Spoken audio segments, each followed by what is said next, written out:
Dalam kegiatan charter kapal, perlu diperhatikan beberapa persyaratan umum dalam membuat kontrak atau charter party.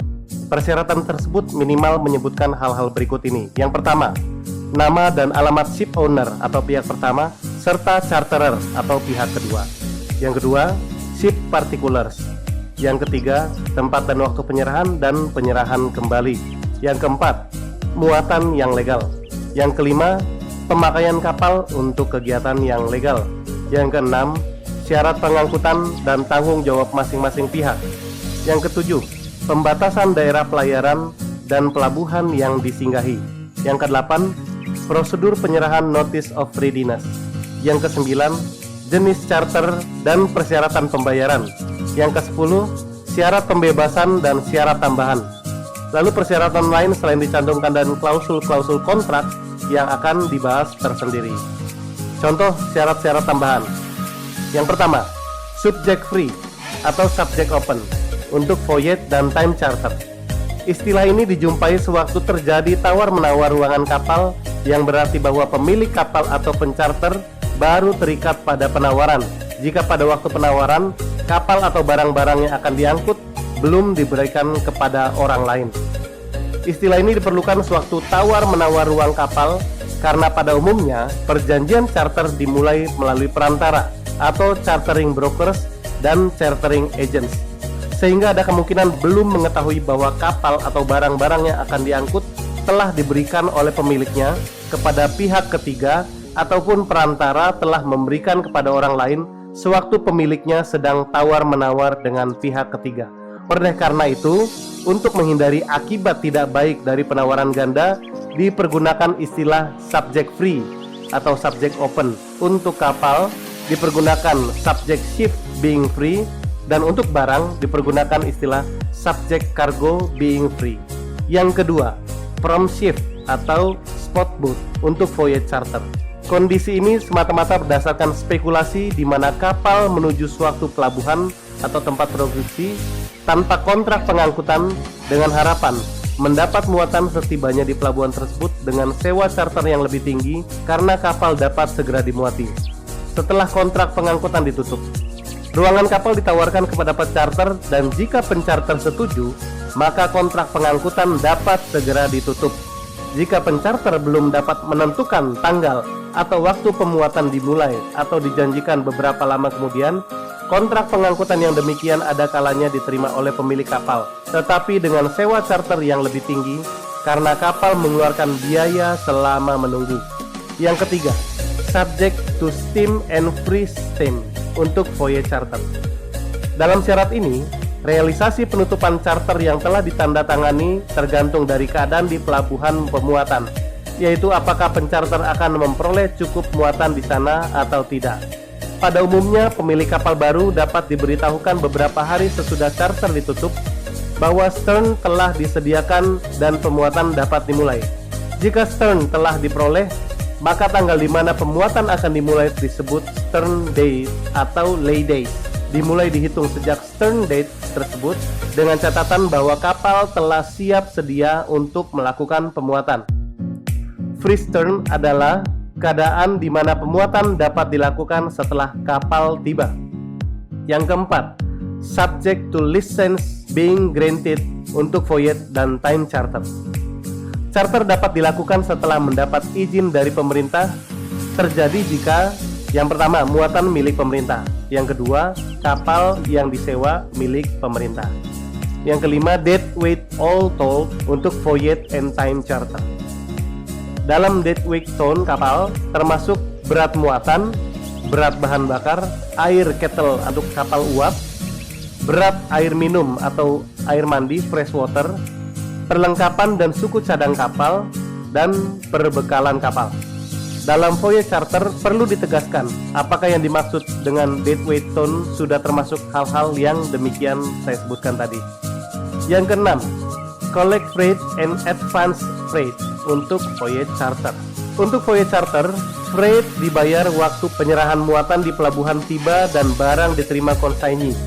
Collect freight, freight forwarder, freight at destination port, and freight at risk.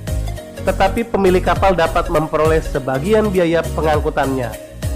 advance freight yang besarnya sesuai kesepakatan biasanya 25%. Yang ketujuh, final sailing untuk voyage charter.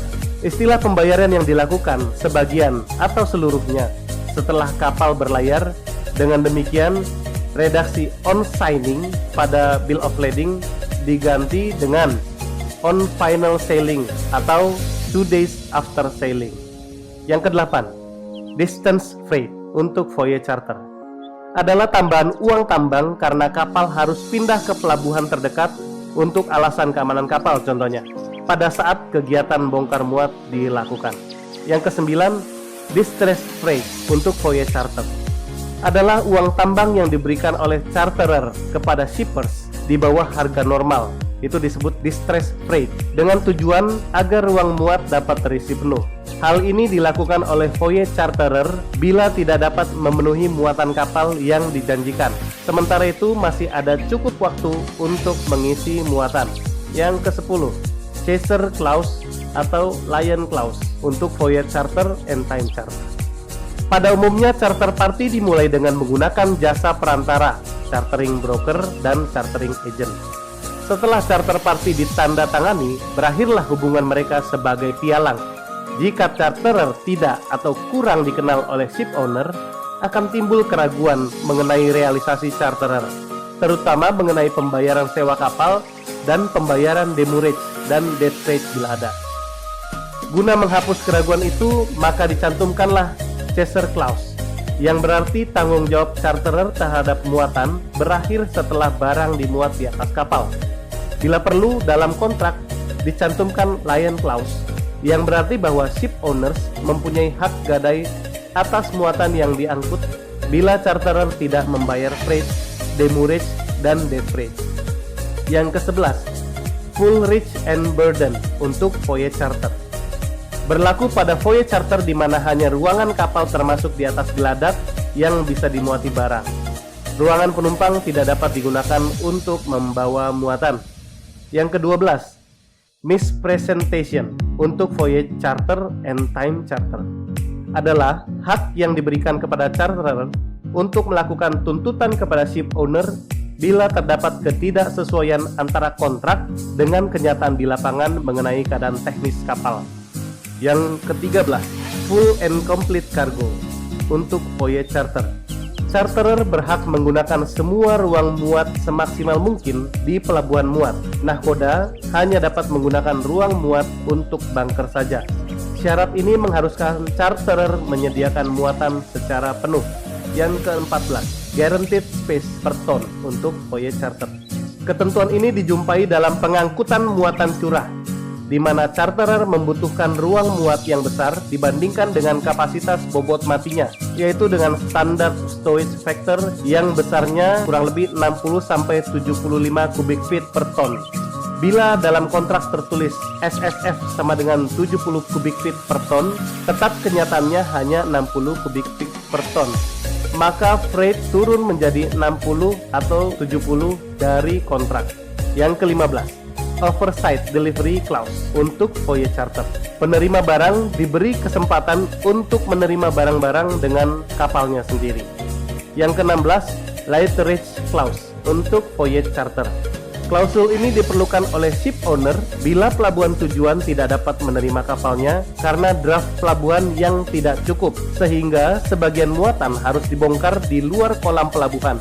Setelah kapal bisa sandar, maka kegiatan bongkar dapat dilanjutkan. Yang ke-17, boat end untuk voyage charter. Syarat boat end diberlakukan bila tidak akan ada perbedaan kondisi pada pelabuhan muat dan pelabuhan tujuan, terutama menyangkut kecepatan bongkar muat, biaya-biaya di pelabuhan pemuatan dan pelabuhan tujuan, dan penunjukan representatif ship owner maupun charterer di masing-masing pelabuhan. Yang ke-18, dead freight untuk voyage charter adalah pembayaran uang tambang oleh charterer bila tidak dapat memenuhi jumlah muatan yang dijanjikan dalam kontrak, kecuali memang telah ada persetujuan bahwa charterer akan membayar penuh walaupun muatan tidak mencukupi.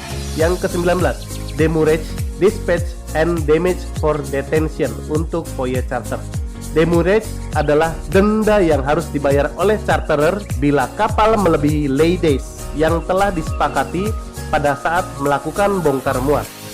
Dispatch adalah uang pengembalian yang harus dibayar oleh ship owner bila ternyata kegiatan bongkar muat lebih cepat dari waktu yang disepakati. Damage for detention adalah denda yang dikenakan kepada charterer bila masa demurrage telah dilampaui hingga kegiatan bongkar muat selesai. Denda ini akan lebih besar dari biaya demurrage. Yang ke-20, per light day untuk voyage charter. Klausul ini diterapkan untuk menghindari demurrage yang dikenakan pada waktu bukan hari kerja. Dengan dicantumkannya klausul ini,